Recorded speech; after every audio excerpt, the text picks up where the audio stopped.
Welcome back, questing champions. This is For Azeroth. I'm Garrett Weinzierl, she's Jocelyn Moffett, and this is a show where we talk all about Warcraft. Welcome back, Joss. Thank you, Garrett. How you I had doing? a pretty fantastic weekend in Warcraft. Oh, did you? I basically just had a really quiet weekend where I didn't have to do anything. So I just chilled and played some Hearthstone, played some Warcraft, and I was just this is really nice. That sounds like all I've been wishing for lately. That's the number one thing missing from my life is a lack of things to do. And I look very much forward to getting back to lazy gaming weekends. Because I have founded a new order hall, which is the most WoW way I can say that I've purchased a new home, as if you've listened to any other show, you're probably aware of. I literally thought you meant you got another class to 100, and I was what are you playing? No, I wish. I feel like it comes up on the podcast recently because everyone's like, what you been doing? And I'm like, very specific targeted things because my gaming time is limited because of this reason. So yeah, if you're probably aware by now, but if you weren't, I bought a house and that takes up a lot of time, especially when you're renovating. But I've still just been logging in and working towards Pathfinder, whatever it is that day. You know, I've been taking your advice, Jocelyn, and doing my emissaries, even though I'm bored with it. And it's a good thing I did, because upon completing my emissary quest in Azuna, possibly. what's the southernmost Azuna leveling zone? Azuna. Okay, all right. It's all right. Azuna and other things that I can't aim on in StarCraft. And I get my fake A names mixed up in World of Warcraft. But I completed my emissary quest, cracked my box, and bam! My first legendary, Jocelyn. Finally found one.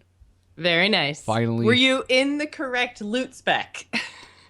I was. I haven't changed my loot spec in months, actually. I was doing a lot of back and forth with it when I was leveling and whatnot. Cause I was like, I really enjoy leveling this Frost. I want some Frost gear now, yada, yada, yada. But ever since we started our stream, where every Monday I know I'm tanking for you guys, it's been in blood loot spec nonstop. So That's good, because my one and only legendary dropped in the wrong spec. So I pretty much exclusively heal on my paladin. It's the character that I play for my raid team. And except I go around the world and I level and stuff in Ret. And I do most of my world quests in Ret, because otherwise it takes for freaking ever.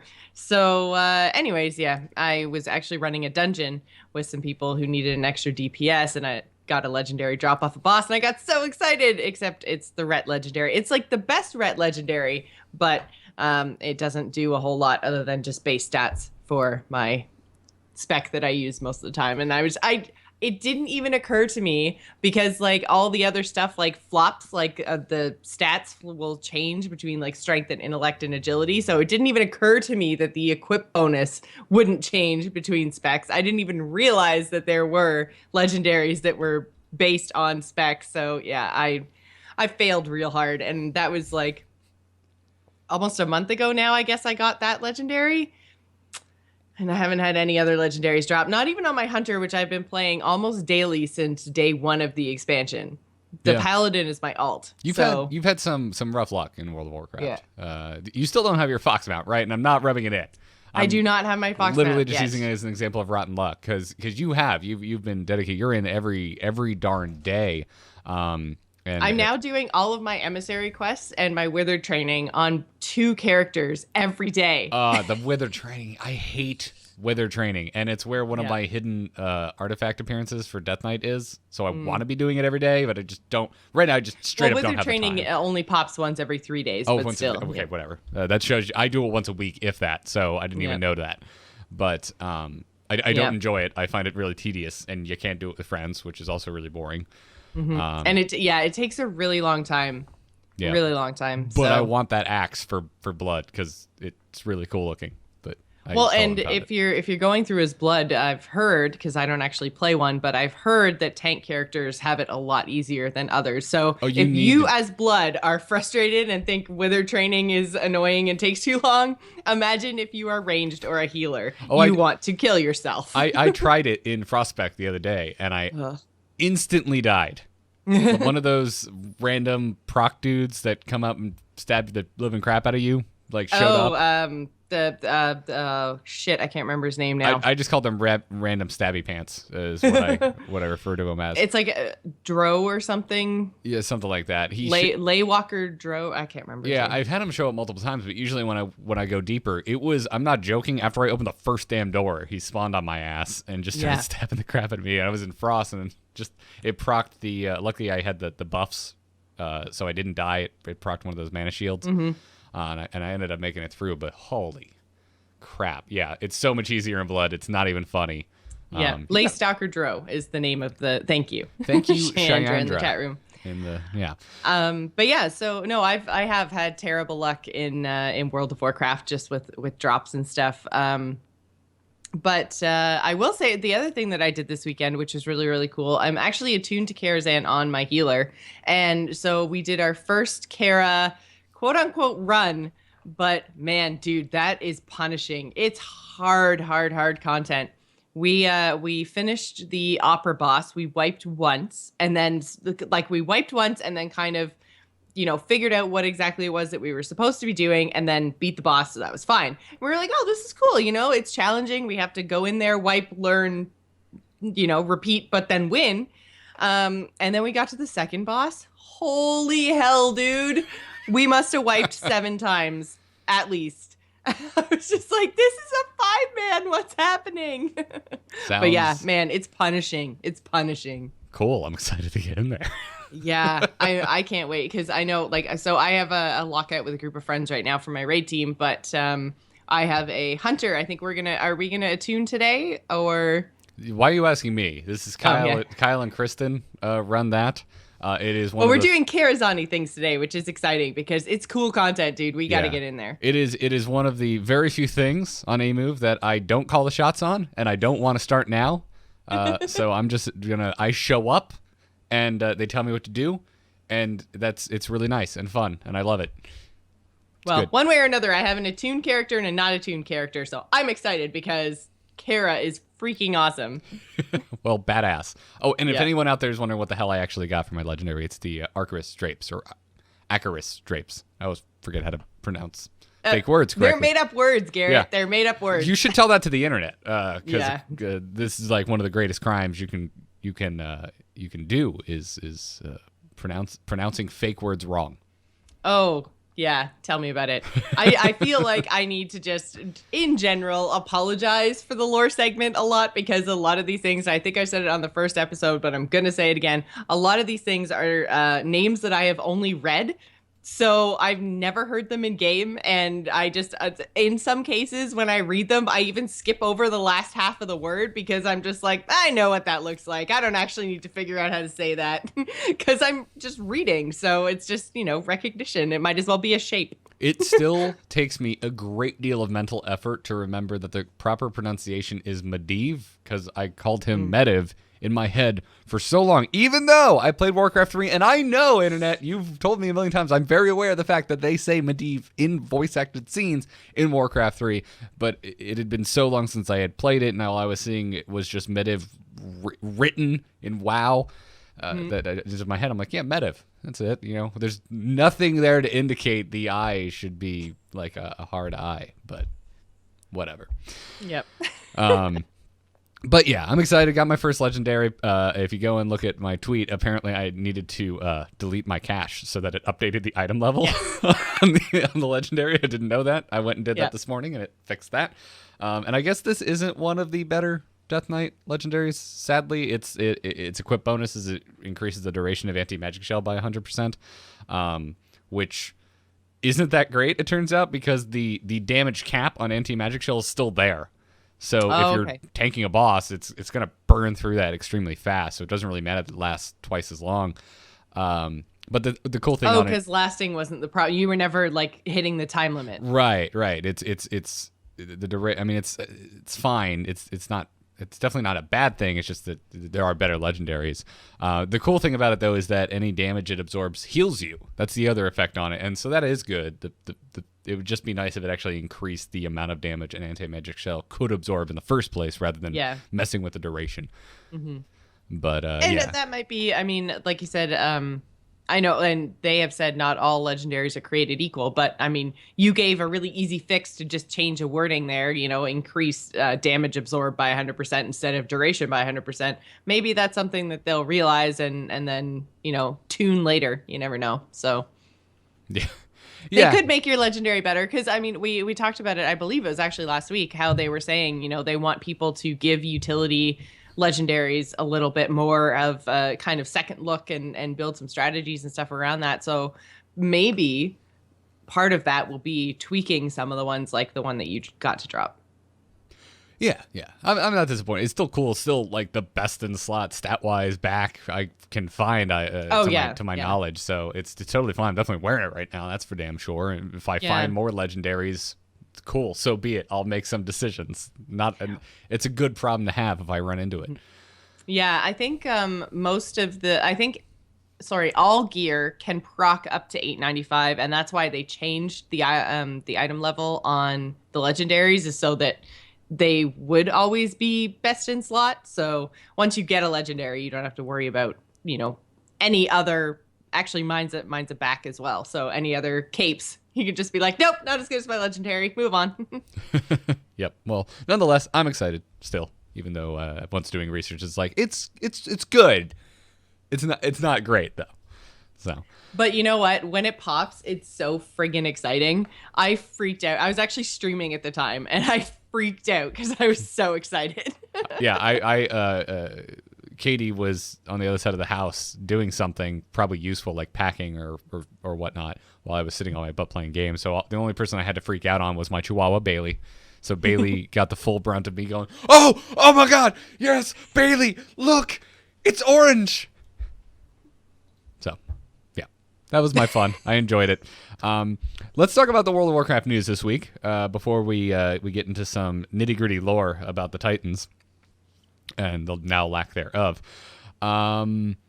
Hey, you know what's really fun about doing a podcast that is a WoW podcast that is not the instance? We get to geek out about the instance when they do something really cool. There's been some really interesting chatter / interviews with former Blizzard employees in the last week, both Ghostcrawler and Metzen. But the first one, obviously, we're talking about is Chris Metzen, because he sat down with Scott Johnson last week for an interview, over an hour-long interview, that I listened to right away because I subscribed to the instance. It's the first podcast I ever listened to, and I've been listening to it since like episode, I think, 12. So to me, I was just like, oh yeah, it's just another day. Let's listen to what Scott put out. And what I was given was one of the most special episodes of a podcast I think I have ever listened to, Jocelyn. Yeah, it was really an incredible interview, and I know Scott and Chris are friends anyway, so I think that kind of helped them get to a little bit more of a personal level than most interviews. Not to mention, since Metzen doesn't work there anymore, there's no one like being like, you can't say that, grr, PR, grr. So, I'm sure. That being said, I'm sure he's still not. Like, because I think Scott he had a preamble at the start of the show, which was, if you're thinking you're going to hear a bunch of like inside Blizzard secrets and whatnot, then you've come to the wrong place. Which is true, but I think it allows when it's just you and one other person and there's no kind of PR there, and it's a lot more of a relaxed kind of an interview setting as opposed to a lot of the more formal interviews that we've seen from Blizzard employees. So, you mean like the ones we do constantly on our shows? Exactly, yes. where we send them a list of questions and they're like, yes, no, yes, no, yes. You can ask it, but we don't have an answer. Mm-hmm. No, you're absolutely right. But Metzen does not strike me as the man that, even if he had like deep dark secrets that he could divulge on, he wouldn't. No, he wouldn't. But it is really like, it's a very personal kind of soul-bearing interview that I figured to a certain degree we would get, because Metzen he just comes across that way, and it's so interesting watching this. And then like going back and watching one of his his BlizzCon opening ceremony speeches, because I mean he talks in the interview very much about the dichotomy of how that's not really his comfort zone. He's more of a homebody, but at the same time that is him. That's a part of him. Even though it sounds like he kind of has to get hyped for it, like put himself in that mode. I can totally relate to that. That is definitely how I am at every single con. I am a huge introvert. I like to, be in my safe, comfy space. And so for me to be at cons, I am awkward. I am nervous. Every single time, it's not that I don't love getting up there and doing, say, the Angry Chicken Live for an audience who loves us and, has great questions and cheers. But like, honestly, I am so drained after that because I've had a problem with public speaking my whole entire life. And, podcasting has helped me get past that. But at the same time, man, it is hard. It is draining. And I can completely understand the kind of dichotomy there of like, I love this and I'm really excited. But at the same time, holy hell, like, do I have to do this? Like, yeah, no, I get it as well. And not that our audience is anything on the scale of, say, exactly. Metzen and Blizzard's. But I get it. Like on a given evening, I would much rather be on my couch with a little glass of bourbon watching Westworld or Game of Thrones than I would, in front of a bunch of people trying not to screw up. Yeah. But yeah, it was really cool to listen to. And as in this world of being creative and being in the public eye, even if it's as small as our little corner of the internet is, it was really awesome to listen to. Yeah, and I'm going to do something I don't often do, but I'm actually going to pimp one of my own things. Because I saw a lot of people talking about how honest and brave and amazing it was for Chris to actually talk about all of the kind of panic attacks that he was having in the last little while of his time at Blizzard. I think he said the last year and a half or so of working at Blizzard. And so I started a show about 2.5 months ago with a couple of friends of mine called Slaying Demons. And that's basically exactly what we do for the entirety of the show is we talk about things that we are facing and struggling with, real issues that we're having as 30-something people. And so if you guys actually really enjoyed Chris's interview, then I would strongly suggest that you guys come check out Slaying Demons because it's very much different. It's a departure from everything else I've done. We don't talk about video games at all. So it is literally just like, hi, my name is Jocelyn and I have a problem with disaster thinking. So if you guys like that kind of open, emotional kind of an experience, then please do go check out my Slaying Demons podcast. It's been it's almost like therapy for me every week to go and talk to these other two women who I do the show with, one of which is Jules from Torrent Think Tank. And if you guys follow Torrent Think Tank, she gives wonderful advice. She's actually a life coach. So it's a really, really good for me. And we've gotten a lot of positive feedback about the show. So that is awesome. Yeah. So if everyone wants to hear Jocelyn's soul bared to the public, yeah, there's a show for that. I also have one called The Angry Nerd. Yes, there we go. So, but it seems like people are really gravitating towards this kind of open, honest communication from people who are kind of out there, who they know already, but may not actually know. And seeing another side of these public figures, and I am including myself and you, Garrett, in that kind of bubble. But I think just seeing another side of them and realizing that they're actually people is becoming very, very popular. So check out Garrett's stuff and check out my stuff if you're looking for an inside view of what's going on in our heads outside of actual gaming. Yeah, and I know this has gotten a little bit away from strictly WoW talk, but it is absolutely the reaction I feel that this Metzen interview has elicited in a lot of us is, no, we're none of us who are saying that we found something personally relatable to this. We're not saying that we're on the same level as Chris Metzen. That's not what it is. I think what we are saying is that it's great that someone that is as large in our minds as Metzen is to us. It's great that we can relate to him on a personal level, and it's very reassuring to hear that someone that has found the success in life that he has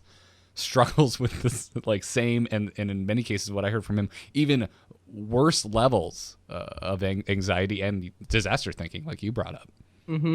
So meant a lot to me, and it was really, really awesome to hear. And then on the flip side of that, Ghostcrawler made one of the best damn posts I've seen on his new Tumblr, where he was asked about being part of the team that designed Death Knights at the beginning of Wrath of the Lich King.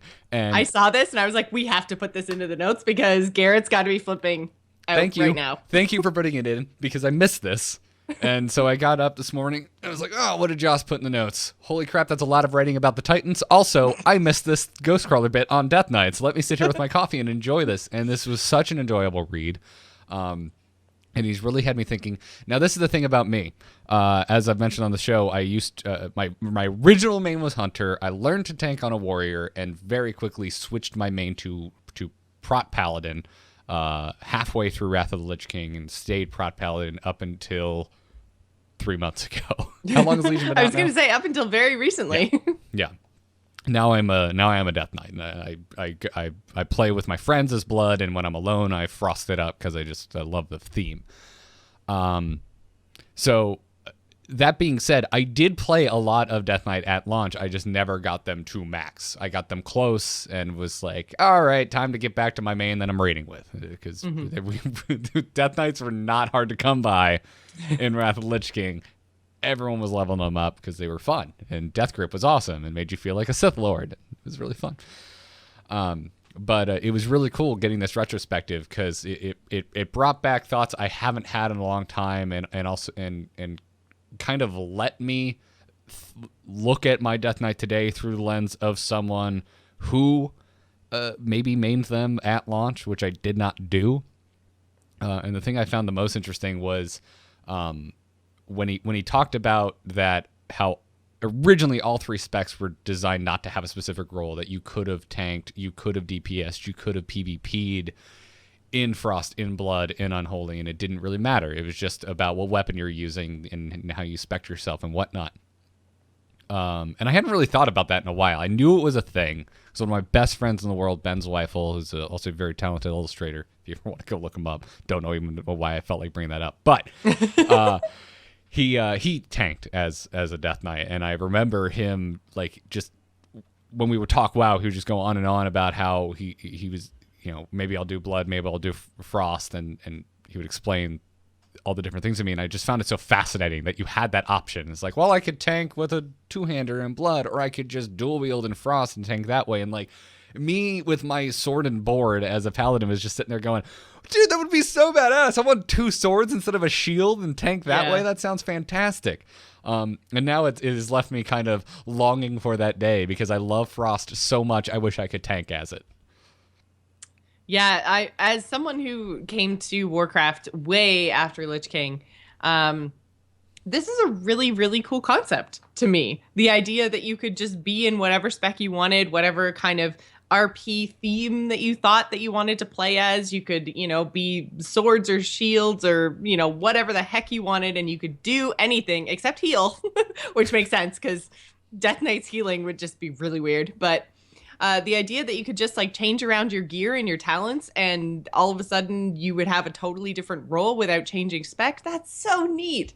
And I don't know, do they not work like this anymore? No, not at all.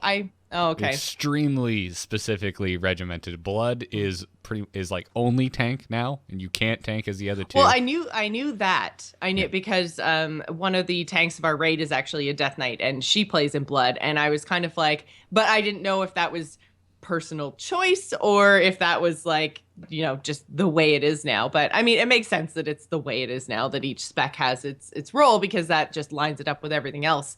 Even Demon Hunters, which obviously just came out and could have followed the same sort of a path of, you could be whichever spec you want and fill whatever role you want. I've even seen, Demon Hunters who play in the DPS spec who could just tank everything anyway because they're freaking Demon Hunters and whatever. But The thing that I found really interesting is he was talking about at one time they had up to like 16 different diseases for Death Knights, and I'm just like, how the hell would you even keep track of all of that? That sounds awful. I know. That sounds really awful. Generally, I'm not like I always raise an eyebrow to simplifying things.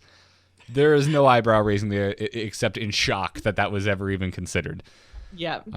But it seems really intense. Like, I don't even know how they would probably be maybe, I don't know, offensive and defensive, and you'd have to maintain certain diseases on certain targets or something. I don't know, but how you would even track that many different diseases and spells is way beyond me. So kudos for you, Blizzard, for actually even trying that during the design phase. I think that's really cool. So it was nice to get an insight into the kind of character hero class design from Ghostcrawler.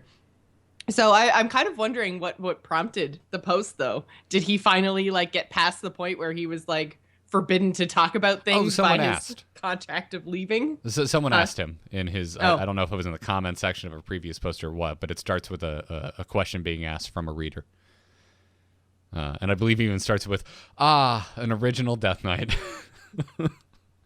And he talks with a lot of love for the beta test Death Knight community as well, saying that he has a lot of fond memories of talking with the testers of Death Knights before they went live, and going back and forth with them on what works, what doesn't, and how that helps shape the class, which is really cool. Mm-hmm.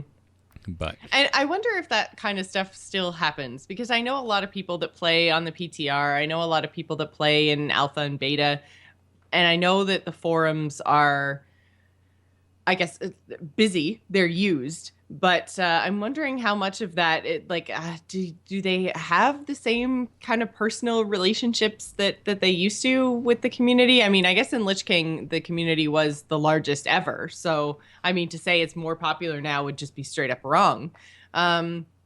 So I don't know. Do you think that they're still that involved? I'm not a beta PTR person. I try to stay away from it as much as possible. But yeah, I do as well at this point, because this especially story spoilers. Yeah, especially with Legion being as strong in story as it is, I don't want it spoiled for me. So I really am not an authority at all. So write in if you're one of the folks that tries and get on the communication wagon during testing phases. Love to hear from you guys. Mm-hmm.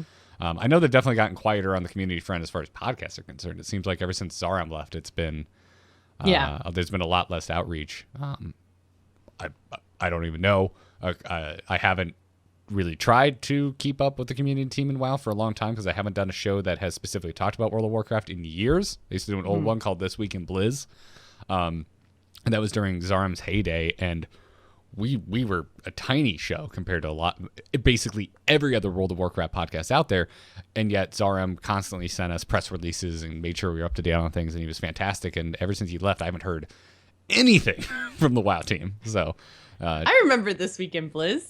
I love This Week in Blizz. It was a fun show. Sadly, you and maybe 3 other people loved This Week in Blizz. So, anyways, moving on. Hey, if you exploited a world quest for a ton of artifact power, you may have gotten banned in the recent week. There was a glitchy world quest that could be completed over and over that rewarded an artifact power item each time. And then Ion Hezekiah got on the horn and explained the situation and said that, hey, if you completed it a couple times in error, it's fine. It's okay. But if you formed a group and you completed it hundreds of times, you have been banned. So well, and I believe they're temporary bans. They're not permanent bans, because right. Blizzard did at least. And at first I was kind of like, you built the exploit, dude. You can't ban your players for using your game. But they did own up to it, and they basically said, like, yes, we put the ban in, or we put the exploit in there. There was a bug. It was on us. So they at least took ownership of that, and then gave a really awkward example of stealing money, basically, that fell off a truck. And when does that become, not morally okay anymore? And so yeah, it was the point where you were forming groups and trying to farm this world quest is where Blizzard drew the line. And then so I believe the bans that went out are essentially supposed to stop the players from playing to the point that whatever they accumulated in artifact power would no longer be relevant. So depending on how many times they completed those world quests, I mean, those could be some pretty long bans. Yeah, it could. Yeah, I mean, I like this approach. I like where they don't have a standard, reaction anytime something like this happens. They kind of just decide on the fly depending on the severity. And I get it to a certain degree. Yeah, it's not a perfect analogy, but I mean, bring this into any other Blizzard game like Overwatch or Heroes or something like that. If you're exploiting it and ruining other people's experiences, I get it. I think there should be, okay, it shouldn't be a permanent ban because it's at the end of the day, it's Blizzard's fault for the bug even being in the game. But if you're intentionally exploiting it to gross levels, I mean, completing something hundreds of times, you know exactly what you're doing, and it is unfair for the rest of the player bases. So I do not disagree with this. I'm sure I'll get tweets and emails that disagree with me, but that's where I stand on the subject. Yeah, I'm kind of the same mind when it comes to just exploits in video games, period. I think that, they shouldn't exist, but, the bigger games get, the more likely they are to have bugs and things that can be exploited by the player base. And I think it just comes down to us being like, well, I play this game, what do I want to get out of it? What is fair to, both myself and other players that I play with and play around. And exploiting a bug like this, I don't think is right. It's not something I would do. So I think temporary bans are a good choice. I think permanent bans would not be, but temporary bans based on how much you exploited the bug, I think is kind of, I think it's okay. Yeah, it's fine. Well, let's talk about more fun things. The World of Warcraft's 12th anniversary event is here. It's running from November 16th through the 30th. There's all kinds of things going on in here. We get a celebration package, which increases experience and reputation by 12%. I believe for an hour. I believe the buff lasts, but you can just pop it again. You can. Oh, really? It's not consumed the first time. Oh, I assumed that it was consumed, so I've just been sitting with it in my bag. It's just chilling there. Yeah, it looks like a little WoW token. You just right click on it and boom, and you have to parade around in a really ugly tabard. But no, I thought that it was consumed, so I was like, well, I'm gonna wait until I have a significant amount of time to play and figure out what rep I want to farm, because obviously I don't need an experience boost because I'm fine. Like I'm already 110 on my main and my main alt, so. I didn't realize that. I'm really liking the over and over. Yeah, I'm really enjoying the rep increase, considering I'm still working towards my Pathfinder. So happy to hear that. Also, time warp badges. They're all over the place in this event. We get 200 just for logging in, basically. So you can go and buy your Corgi Pup, which I need to go do. Actually, I have my Molten Corgi. I don't have the regular Corgi Pup. I think I have the regular Corgi. If it's the same Corgi, I think they did the same thing last year. And if that's the case, I definitely have it. Yeah. But time warp badges are awesome because there's actually a mount that I really, really want. It's when Burning Crusade time walking is available. Although now that we have Mists of Pandaria time walking coming available, there's a really freaking cool mount. It looks exactly like the Jade Serpent. It's the Heavenly Jade Cloud Serpent, I think. So it looks just like Yu'lon, I think is the name of the Celestial. Anyways, it looks amazing, but the one I had been saving for was the purpley kind of Dragonhawk that they sell from Burning Crusade time walking. So that's what I was saving for, but now I don't know, but it's the toss-up between the two of them. But you can actually also go to, I believe, Stormwind or Orgrimmar and talk to a historian and answer trivia, and you get time walk badges for doing that. It's a repeatable daily quest, which is super, super cool. So you can do, even when time walking isn't actually active, you can still earn these badges because it's 5,000 per mount. So lots of saving to do because each quest gives you 25. Yep, indeed. I've loved time walking. I can't wait for Christmas because I think I'll finally have time to actually just veg in WoW for a little bit. And I plan to do a lot of time walking around the holidays. So, Anyways, it is time to move to our lore talk of this week. And Jocelyn, during the show that spawned this, which was Embrace the Spoilers, which is still going, except we're talking Westworld because we have this show now, so there's no need to talk World of Warcraft on Embrace the Spoilers.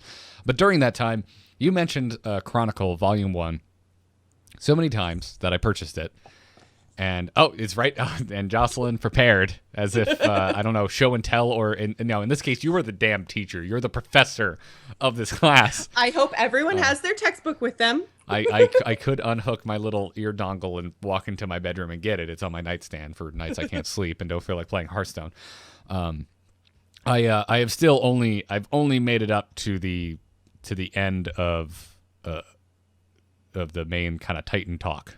Which, as you said, when I got in and saw your notes, I was like, oh my God, are we just covering the bulk of Chronicle? And you're like, no, it's only the first 60 pages. That's about as far as I made it in. But, yeah.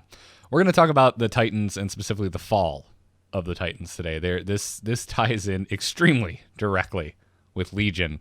But to get to where we are now, we have to go back to the beginning. And by the beginning, I mean the formation of the damn universe that is World of Warcraft. Or just Warcraft in general.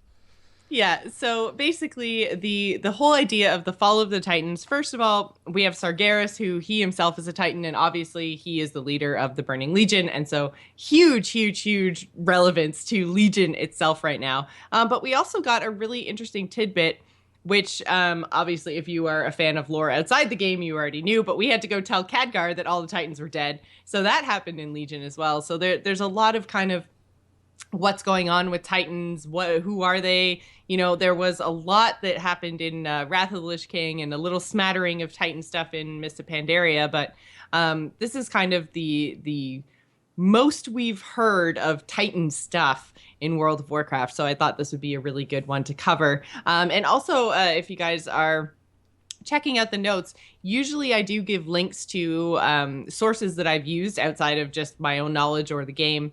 But I pretty much exclusively used World of Warcraft Chronicle. So if you guys haven't purchased this, I am telling you, so worth it and absolutely freaking gorgeous. The art in this book, and not to mention just the art, but like there's maps. Guys, there's maps. They're amazing. I'm a big map nerd, so. But anyways, basically, like Garrett said, we have to go all the way back to the start of the universe, when the Titans were formed. And so basically Titans are also called world souls, and they're formed within the core of a very, very small number of worlds across the entire universe. So when they awaken, they're actually like giant walking planets. Which, like, how cool is this? I'm freaking out. We're on literally the first point of lore, but they're essentially covered in mountains and oceans and spend their entire existence searching for others of their kind. So the very first Titan to awaken was Amunthul, and he nurtured others of his kind until they awoke and joined him, forming what was known as the Pantheon, which I believe we heard of in Wrath of the Lich King. Garrett, you might have to poke me with some of my when did we learn things. That was so long ago now at this point. I mean, we just talked about WoW having its 12th anniversary, which means I was 18 when World of Warcraft launched, which means I was an insufferable human being when World of Warcraft launched. So, no, I honestly don't remember. I want to say yes, It was mentioned. There's a lot of Titan lore in Wrath of the Lich King, so which specific little things are mentioned, I can't really recall. But I believe it was Wrath of the Lich King, because we get a lot of information about the Keepers. Go to Ulduar. There's all that kind of stuff. There's Algalon, the Observer. He's all. Anyways, I believe the Pantheon is mentioned in Wrath of the Lich King. But basically, what the Pantheon would do is they would kind of wander the cosmos and they would reorder and shape worlds. And then the idea was basically that by taming the world and shaping it in their image and seeding the world with life, all of that would cause the Titan, if there was one present, to awaken. So originally there was only 7 of them, and they were Amunthul, Sargeras, Agramar, Eonar, Khazgorath, Norganon, and Golganath. I would say you're pretty on point with all those pronunciations. Yes! You said Kaz. I believe dwarves always say Kaz, but it might be more of an accent thing. I'm going to blame my Canadianness. I don't have enough dwarf in me. It's quite all right. You're also Horde. You're a filthy blood elf like myself. So these 7 Pantheon members, they were the only 7 Titans who were known of, and they asked basically the Constellar race, who were celestial beings, to watch over and monitor the planets and then purge them of life should they tend towards disorder. So while the Pantheon were wandering around looking for other Titans, the Void Lords were actually at work in the background watching the Titans. And they were jealous of all the power, but were unable to corrupt the Titans directly. They were just too powerful. So they created the Old Gods and literally were just like, hey, we're way far behind the Titans. They're way more powerful than we are. So let's just pool our power and then huck it out into the universe and hope it sticks on something. Yeah, pretty much. Yeah. That was literally what they did. So these big gobs of corruption, which were the Old Gods, were thrown out into the universe and smacked into planets and then put their tendrils down in. And if there were any world souls present, began the process of corrupting the sleeping Titans. So the actual awakened Titans, the Pantheon, didn't notice what was going on. They were preoccupied by a war with new beings who had awoken, called demons, who had been formed by the twisting energies of light and void at the edge of the twisting nether. And so the Titans weren't the only kind of life-creating beings. There were many different ways that life kind of arose at the start of the universe. And so some of these life forms had evolved on the edge of the twisting nether and then were literally twisted and corrupted into demons. And they were bent on just destruction. They had no other reason for being. So Sargeras was the strongest and most courageous of all the Titans. Yeah, it is important to point out here. He used to be a good guy. He used to be the pinnacle. He was a very good guy. He was the sword of justice for the Pantheon. He was going out and smiting demons. That was literally his entire reason for being, was purging the universe of any and all demonic influence. Because basically the Titans were beings of supreme order and, demons were supreme disorder. So they were in this constant war. Yeah, and if you're watching the Titans... I was going to say, if you are watching this on video, and I'll do my best to make this acceptable for audio listeners as well, I'm going to bring up the map from Chronicle that actually explains, or it kind of gives you a visual representation. You can even use cardinal directions to kind of explain this, which I'll do to the best of my ability for our audio listeners, but kind of where the forces that make up the cosmos that Azeroth inhabits, kind of where they fall. So on one end, on the north end, you have light, which encompasses Holy and the Naru, and then on the south end, the opposite side, you have the shadow, which is where the void is, which is where you get the Void Lords, which is where you get the Old Gods. And then you also talked about the Titans, and they fall right in the sanctum of order, basically. Yes.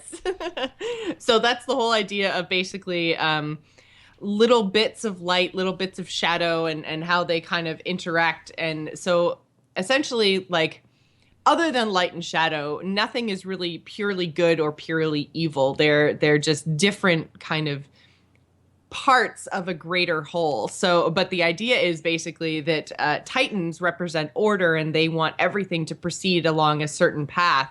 And then demons represent disorder, and all they want is essentially to destroy. So they're these giant warring opposite sides of the universe type forces. And so Sargeras was the strongest of the Titans, and so sent out and was doing battle after battle, winning battle after battle against the demonic forces. Yeah, they were disorganized. They were stupid. Yeah, it was easy.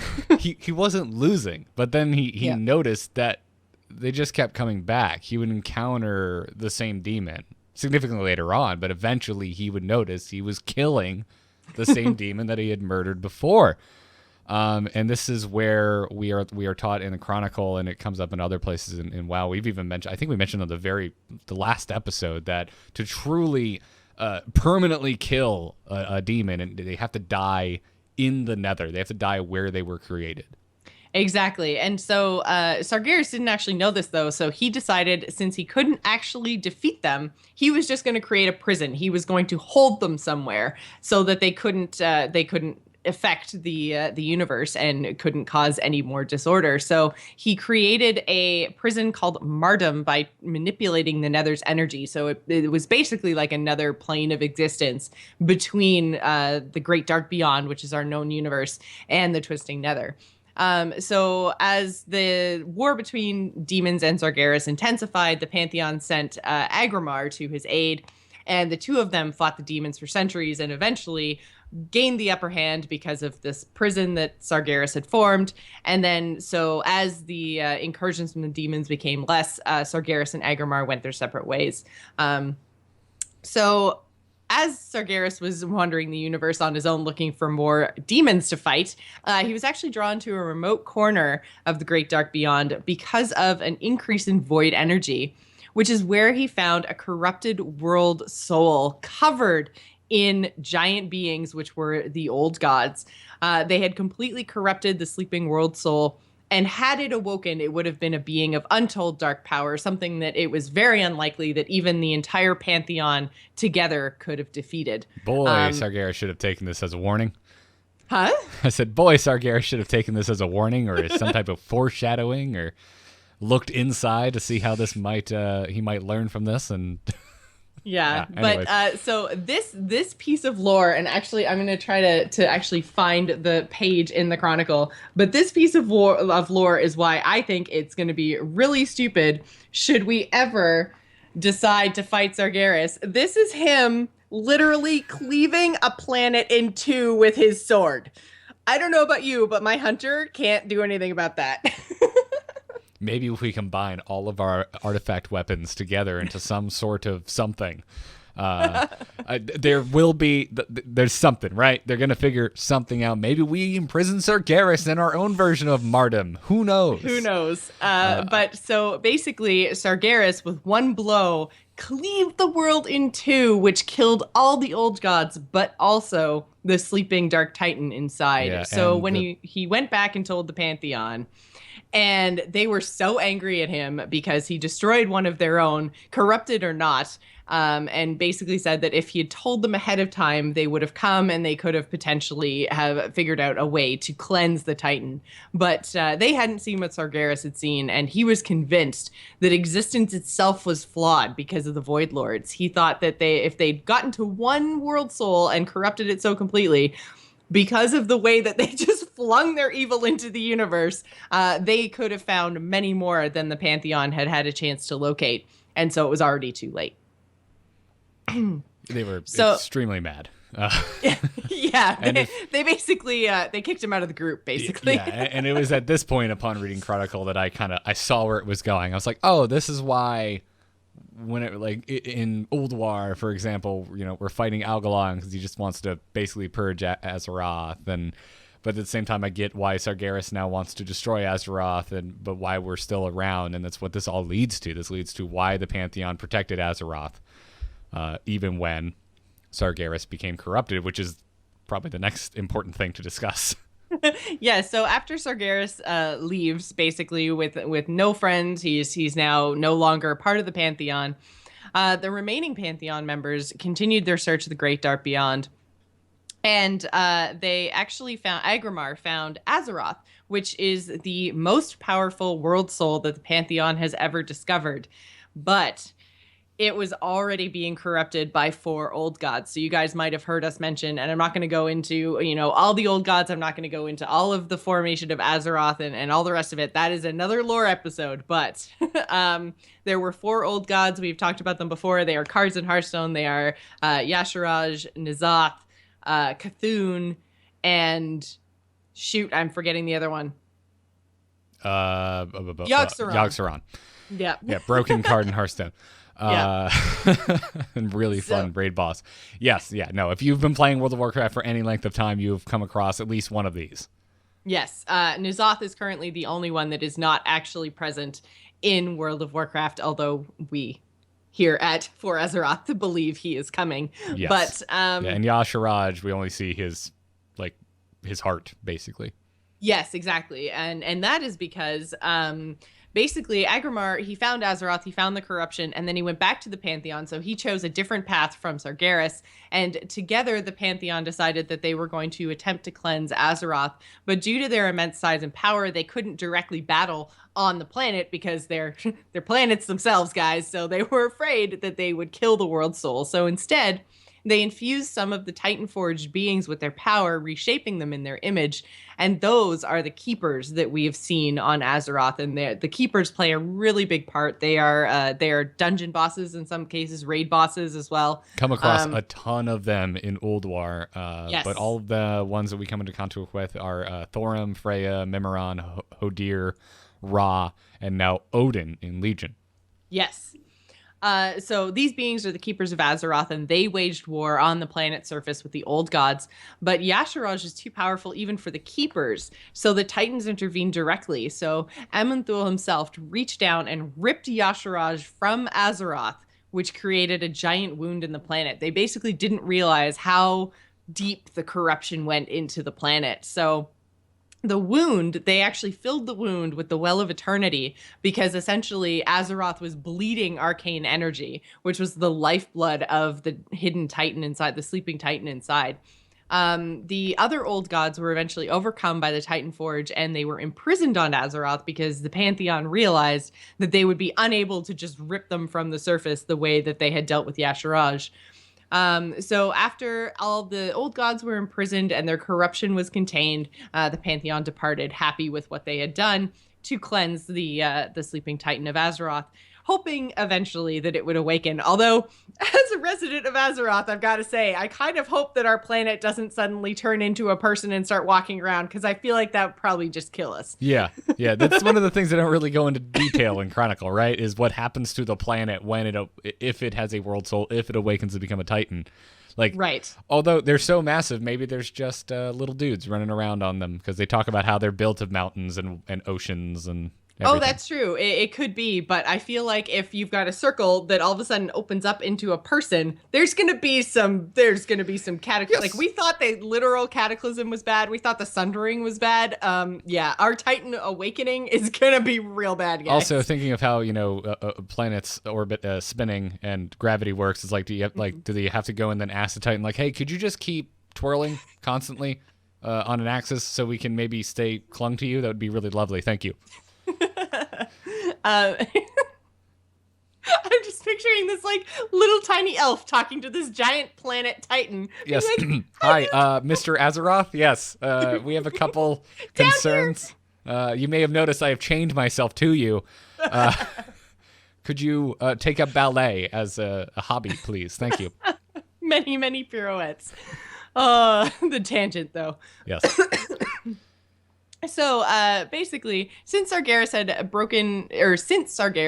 broken all ties with the Pantheon, he had been meditating on the fate of the universe, and his fear had absolutely, utterly consumed him. It's the first time I think ever meditation has been a cause of extreme evil and terrible things. Usually when you hear of some big figure in fiction going to meditate, it's like, oh, they go and they become stronger and better for it.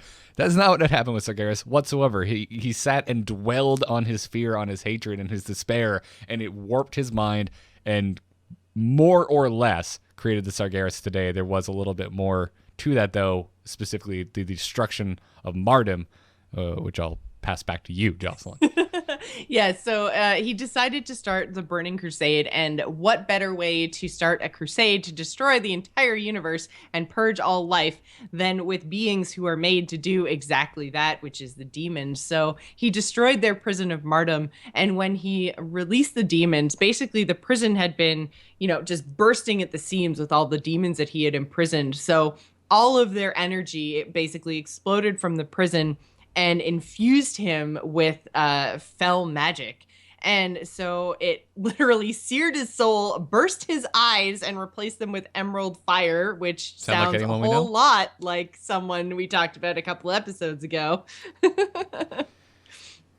And then also replaced all the mountains with volcanoes and split his skin open, revealing just molten fell hatred within.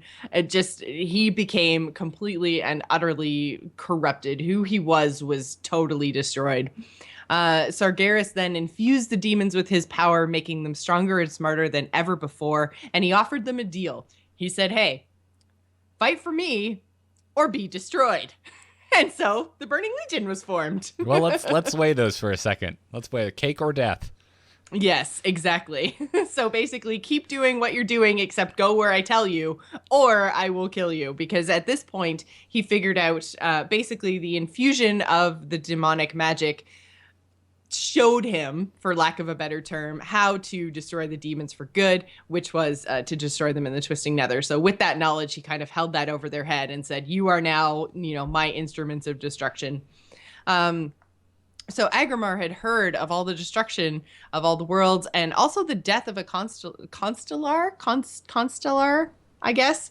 That's one of the ones I really struggle with. Sorry, guys. And he went to investigate and found that Sargeras, his old, war buddy, best of friend guy, was the one actually leading the Burning Legion. He knew that the Pantheon couldn't defeat a force of that size, so he challenged Sargeras to single combat. Unfortunately, he was defeated, but he managed to escape and warn the rest of the Titans. Which I would say, Agrimar, that's not how single combat works. If you lose, you need to die with honor, not run away and tell your friends. Yeah. But so basically they knew that they wouldn't be able to defeat Sargeras, but the Pantheon decided that they couldn't stand aside and do nothing. Obviously, they were defenders of order and life in the universe. So they confronted Sargeras, and Amunthil tried to reason with him, told him of Azeroth and their ability to cleanse the corruption of the old gods from Azeroth. And this is when Sargeras gains knowledge of the fact that Azeroth, another sleeping titan, actually exists. And this is when he begins his kind of hunt for Azeroth. And this is why we are at the center of his burning crusade and why we've had to deal with the coming of the Burning Legion multiple times, because Azeroth and finding the Titan and destroying the sleeping Titan is literally like his life's work. And we're talking since the formation of the universe till now. Like, that's a hell of a long life. That's a long time to be singularly focused on locating Azeroth. So, Agrimar actually laid down his arms and tried to plead with Sargeras, but Sargeras struck him down. And the remaining 5 members of the Pantheon attacked, but they couldn't overcome his fel-fueled powers. If you guys remember the graphic we showed you, order and disorder are on opposite sides. And basically, that makes the Titans vulnerable to what is on their opposite side, which is disorder and fel. So, the 5 members of the Pantheon ended up falling, but Norgannon was actually able to protect the spirits of the Titans, even though their physical bodies were destroyed in a giant fellstorm sent by Sargeras. So he sent the souls of the spirits flying through the cosmos to the Keepers, which, if you remember, were molded in their images. He sent the spirits to the Keepers on Azeroth. The soul fragments, so although the Titans are now dead, the Titans of the Pantheon, sorry, I should specify, the Titans of the Pantheon are dead. But their soul fragments infused the Keepers with more power and some of their memories, although they were unable to kind of comprehend, other than Ra. Ra was the only one who kind of realized what this meant, but the Keepers became more powerful and had, memories and information hidden in their heads. And they are all that remain now of the Titans of the Pantheon. So currently, the ones that haven't been corrupted and we haven't had to kill are Thorim, Freya, Mimiron, Hodir, Ra, and Odin. So they are the only remains of the Titans of the Pantheon. Well said, Jocelyn. But there could still, as we said, Azeroth technically is a Titan, still asleep, slumbering. And there could be many more. And especially now that it has been so long, there's a chance they may have matured on their own without the intervention of the Pantheon. So just because the Pantheon is dead doesn't mean all the Titans are gone, but they are definitely few and far between. The Titans we know of, it's pretty much that we know of that are still breathing is Sargeras and our planet and that we're currently, questing on. The place where you kill a bunch of whelps in the wetlands hoping to get a pet to drop? Yeah, that's your on Oh, a Titan. the wetlands. I wonder what that's going to turn into. Armpits, clearly. Clearly. Yeah. Yeah, Chronicle, it really is an interesting read, and it fleshes out all of this, which we just went through, which is this just cosmic level, so far and beyond what World of Warcraft really addresses up until this expansion. And even then, it's kind of just the tip of the cosmic iceberg. Well, that's the thing. I mean, like we said off the top of the lore segment, this is a very pared down version of what is basically the first 60 pages of the Chronicle. It's the ordering of the universe. It's all explaining the forces of, light, dark, order, disorder, fell, all of the rest of it. As well as, elemental lords and what happened in the ordering of Azeroth and, the creation of the dragon aspects. All of that stuff is in Chronicle, and it is so cool. And we are going to have so many more lore episodes that are driven by this book. It is phenomenal. Again, I suggest everyone go pick it up, because if you love Warcraft and you love lore, man, well, you probably already own this. If you, like me, think Ulduar is the greatest raid of all time, not just because of the mechanics, but because of the theme, it's a good read. Yeah.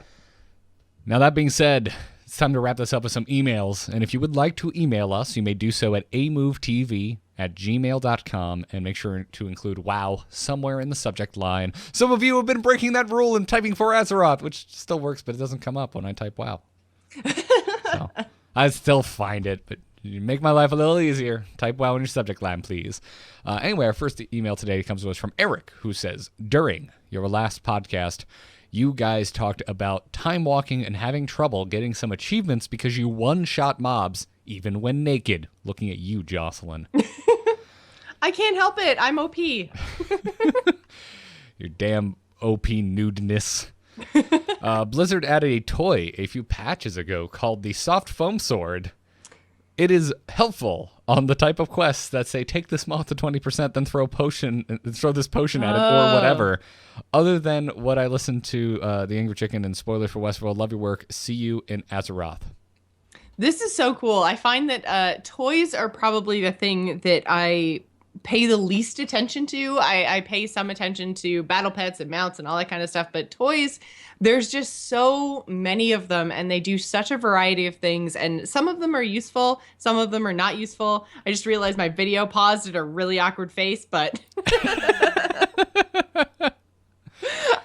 so it's really hard to actually find some of these useful gems in the gigantic toy collection. So this is an awesome email. Thank you so much for sending this in, because I'm also working, I haven't done it since Legion launched because there's just so much stuff to do. But previous to that, I had actually been working on Lore Master, and there were some times where I would get stuck in old zones because they would be quests like this. It'd say, like, take this elemental to 25% and then trap it in this crystal or something. And, like, I breathe on them and they die. And I'm just like, okay, I can't progress in this zone any further because, this quest unlocks a whole bunch of further quests. So this is awesome. I don't actually know how you get the Soft Foam Sword. It's maybe a vendor thing? Buy it from Geppetto Toy Buzz in Dalaran, and it appears you can get it from either the Lich King or the Legion version of Dalaran. Oh, cool. And it's 50 gold. It is a toy. It binds when picked up, and its use is hilarious. It reads, mortally wound an enemy of trivial difficulty. That is excellent. So obviously it's meant to do a specific percentage of damage. So this is perfect for those of you who like to go and do Lore Master or old achievements or any of that kind of stuff. So make sure you guys get yourself to Dalaran and pick up your Soft Foam Sword. It's one of my favorite in-game models, too. It disappears in other places as well, I believe, from a foam sword toy rack that I think was a card game loot thing, if I remember correctly, so you can LARP in World of Warcraft with your foam swords and foam beat the crap out of your buddies. I find it hilarious, and I didn't know this was a thing. Thank you for informing us, Eric. Jocelyn, who is our second email from? The second email comes to us from Skylar. It says, hey guys, a big fan of pretty much every podcast produced by Amove. I'll be honest, I'm a little biased because I love listening to Garrett talk. Yeah. This is the first time I've ever emailed you, however, but I digress. Please continue discussing at length the lore of the Warcraft universe on the podcast. I'm a huge lore nerd and I love all of Blizzard games. and playing through basically any video game with at least a decent story tends to fully immerse me. However, and I don't know why, I simply find it hard for me to truly lose myself in the game that is World of Warcraft. I loved Warcraft 3 and I love the story of the Warcraft universe, but I simply can't bring myself to play enough WoW to discover more of this lore that I really enjoy. Hearing you guys talk about the grand expanding universe and the characters in it has truly been a boon for me, especially given that I have no idea where to begin with the novels. So yes, please do continue talking about lore. I've been a huge nerd with this kind of thing since I was a wee lad. On another note to close, what is your your personal favorite Blizzard franchise in terms of overarching story? Mine is the Diablo universe. Love you guys. Thanks for keeping me going insane. Keeping me from going insane at work. Keeping me going insane at work. Yeah, either. It could be true. Either way. Let's be honest. Now, Skylar, I know there is a specific question that Skylar posed, which is what is our personal favorite Blizzard franchise in terms of overarching story. But I'm going to give Skylar a question that Skylar didn't specifically ask, but Skylar mentioned that just didn't know where to begin with the novels, and you're here, Jocelyn. So give advice that wasn't necessarily asked for. All right. So I would say if you are looking for the overarching story of the World of Warcraft, then the way to read the books is the way that I read the books, because I had missed out on a whole bunch of content. I came to Warcraft post-Cataclysm, so I missed out on all of that story and all of that content. So for me, I went back and I figured out, and I'll try to find a link to put it in the show notes, but there's actually a list of all the Warcraft novels in chronological order. So not the order they were published, but the order that events actually happen in the universe. And I found that really helpful, because then there was a lot of kind of just laying down the basics of the lore and explaining a lot of things. And that list starts with the War of the Ancients trilogy, which is the story of Tyrande and Illidan and Malfurion and the dragons and the first coming of the Burning Legion. And it's a really great trilogy. I enjoyed it immensely. But I would say, we talked about it so many times in this episode, I can't skip it. Before you even read The War of the Ancients, I would suggest getting Chronicle and reading through that. It's a pretty easy read. It's very visual. It's really fun. And it sets up just a lot of the actual universe that all these events are happening in. But yeah, the War of the Ancients trilogy is a great place to start. Another one that comes pretty early on is the Rise of the Horde by Christy Golden. Basically, any of the novels by Christy Golden are fantastic. She's my favorite WoW writer. But Rise of the Horde and Beyond the Dark Portal, the Arthas book. I can't remember exactly what it's called. It's just called Arthas. Is it just called Arthas? I thought it had Arthas. like a subtitle, but Nope. That's another Christy Golden book. But basically all of those ones from kind of early on, the pre-World of Warcraft books are really good for setting up what's actually happening in World of Warcraft itself. And then within World of Warcraft, if you're only interested in what's currently going on in the world, there's the Illidan book, there's War Crimes, there's Tides of Darkness, which talks about the destruction of Theramore. I'm trying to think of others. There's Wolfheart, Storm Rage. I feel like now I'm just listing all the novels and not really telling them where to start. But I would say start with some of the earlier ones just to give yourself kind of a feel for the universe and what's going on. But then I will find the link. I will put it in the show notes. There is a list on one of the fan sites that lists all of the novels in chronological order, and I think that's the best way to read them. There's also, you could do it in faction order, read all the Alliance books and all the Horde books, or vice versa. But I think chronological order is the best way to get a handle on what's actually happening in the World of Warcraft. Yeah, and you're not wrong. The Arthas book did have a subtitle, and teeny tiny little letters below the giant word Arthas is Rise of the Lich King. Thank you. But it's Arthas, Rise of the Lich King. Rise of the Lich King, yeah. As to Skylar's actual question of what is our personal favorite Blizzard franchise in terms of overarching story, I would say it used to be Warcraft, and then when StarCraft 2 came out, it became StarCraft. But then Legacy of the Void came out, and it went back to Warcraft, because holy crap, Legacy of the Void is the stupidest ending ever. Yeah, you were really, really not a fan of that. No, it's awful. It is awful. I'm so mad at it still to this day. That's why you never got a final StarCast episode, everyone, because I didn't want to spend the final episode of a long podcast going, that sucked. Yeah. I think StarCraft, obviously Warcraft is my choice, but if I have to pick one other than Warcraft, StarCraft was kind of my go-to for a great story through StarCraft 1 and 2. I didn't hate Legacy of the Void the way Garrett did, but it wasn't as strong an ending as it potentially could have been. But yeah, I loved the overarching story. I mean, God, Raynor, I love him so much. And just the Raynor and Kerrigan story, all of that stuff is really, really good. And they did a great job. I think the reason it resonates with me so much is because they did a great job of telling a story in a genre of video game that I didn't even realize could tell a story. So I think that's why StarCraft really stuck with me. And kind of in that vein of things, Overwatch, I think, has a lot of potential. So I can't pick that as my favorite because there's not a lot there yet. There isn't a lot there yet, but there could be. So I think that my mind might be changed away from World of Warcraft if Overwatch starts to give us more story, more lore, more background information, because the shorts that they do are really, really amazing. And I want to know more. Like, I would go to an Overwatch movie that was just about the war with the Omnics, like the whole Omnic crisis. Like, however, the graphic novel that was supposed to be covering that was just canceled, which puts me into a fervor that I didn't know I would experience. But yeah, they better give us some more damn story, or I'm gonna lose my mind.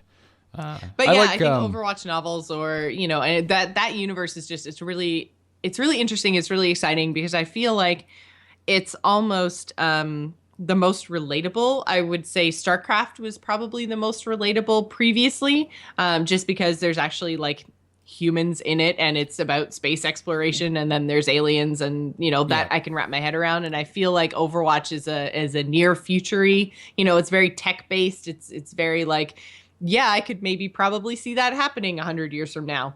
So I feel like they're relatable stories, much more so than, say, elves and magic and everything that is World of Warcraft.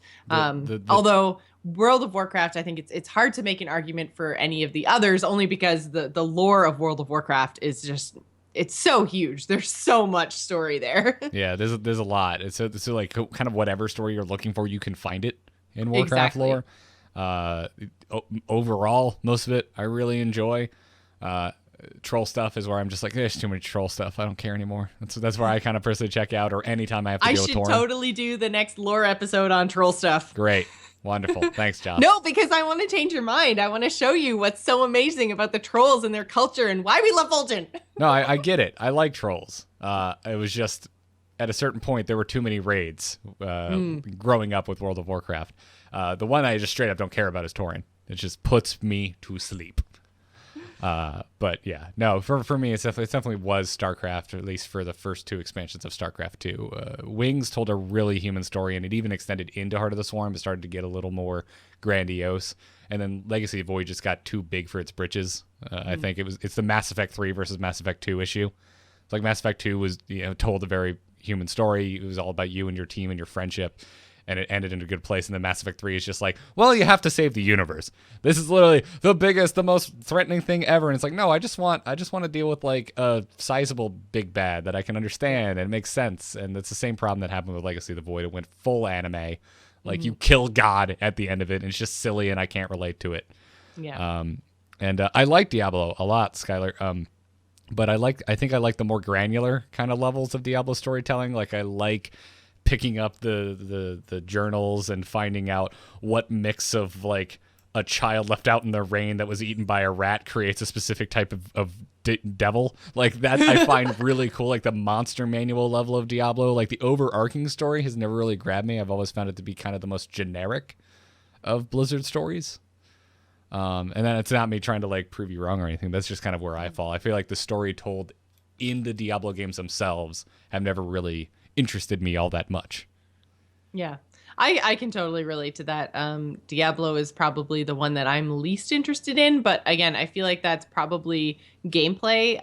The style of game that Diablo is doesn't really pull me in, so therefore I care a little bit less about the universe. And I think that the style of gameplay also, even when I'm playing with friends, they're very min-maxy. They're very like go, go, go, go, go. So then I don't even have a chance to kind of take in the story. Like half the time I don't even think I could tell you, even being a lore story focused nerd, I couldn't tell you what the story of the Diablo universe is. I know there's like good guys and bad guys, and then one of the good guys like fell down, and then we saved him, and then we went and killed a bunch of bad guys. That's grossly simplified, but yeah. But that is literally like all I know about the Diablo story. And then basically I know that, there's gems and gear and lots of gear and things pop in your face. Pew, legendary. Fair enough. I mean, that's what I come to Diablo for.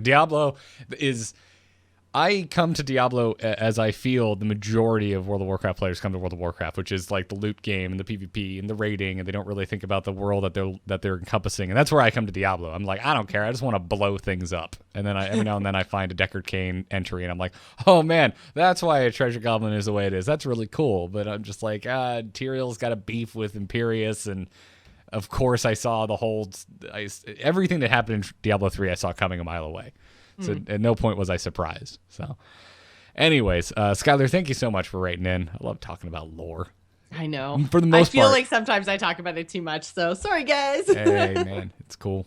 It's what we're here for. So that's going to do it for this episode. Thank you, everyone, for listening. Don't forget, you can subscribe to For Azeroth on iTunes. Just about anywhere else podcasts can be found. We're also on YouTube at youtube.com/AMoveTV.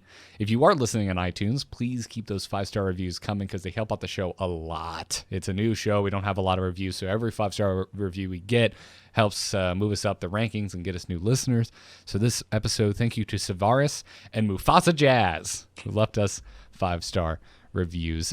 You can catch us live most Monday mornings at 12 p.m. Eastern Time on twitch.tv/AMoveTV. You can get in the chat room. You can tell us we're wrong. How dare we think that way? Or we're fantastic. Thank you. I'm so glad that you brought up this one kind of obscure lore bit that no one ever talks about. Whatever the case is, we're here for you. And you can also listen live via basically any damn device, thanks to alphageekmedia.com. But Jocelyn, where can folks find you when you're not doing For Azeroth? You can find me on Twitter and Twitch. I'm at Joss Plays. You can also find me right here on twitch.tv/AMoveTV every Wednesday night for my general gaming podcast, which is called The Gamers Inn. You can find links to pretty much everything I do over at jossplays.com. Fantastic. You can find me on Twitter at Garrett Art, and every damn podcast I do can be found on amove.tv, including this one, including Embrace of Spoilers, which Jocelyn and I do together, including The Angry Chicken, which Jocelyn and I do together with this other guy. You might know him. I don't know. His name is Willie Dills Gregory. He does some very popular podcasts around the web where we're talking Hearthstone. That'll be tomorrow. And as I mentioned earlier, my solo show, The Angry Nerd, where I seamlessly go between things that really bother me on a deep and personal level and then more video games that I don't have time to talk about on other shows because they're probably not Blizzard games. That's going to do it for this episode of For Azeroth. We will see you next week. But until then, we still haven't figured out an outro where we both get to say something, so I'll say, may your blades never dull.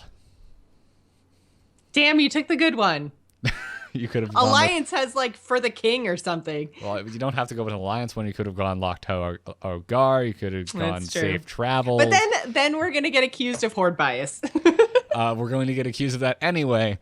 So on that note, join me, Jocelyn, for the Horde. For the Horde! Yeah.